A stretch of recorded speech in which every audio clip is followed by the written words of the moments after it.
अस्सलामुअलैकुम dear viewers.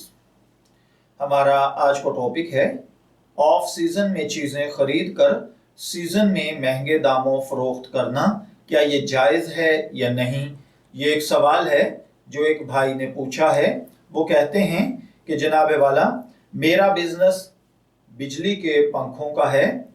हमारे पास पंखे वगैरह हम मौसम सरमा में खरीदते हैं क्योंकि सर्दियों में हमें ये चीज़ें सस्ती मिल जाती हैं और गर्मियों में महंगे होने की वजह से इन अशिया को हम महंगा करके फरोख्त करते हैं। क्या ऐसा करना दुरुस्त है या नहीं? क्या ये मुनाफा हासिल करना जायज़ है या नहीं? रहनुमाई फरमाएं।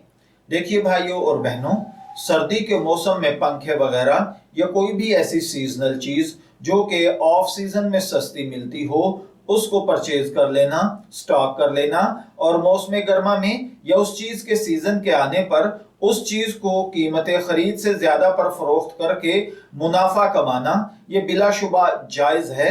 इसमें शरई तौर पर कोई उज़र, कोई परेशानी नहीं है। मैं दुआगो हूँ कि अल्लाह ताला हमें इन बातों को समझकर इनके मुताबिक अमल करने की तौफीक अता फरमाए। शब्बीर अहमद को इजाज़त दीजिए, फिर हाजिर होंगे किसी नए टॉपिक के साथ। तब तक के लिए अल्लाह हाफिज।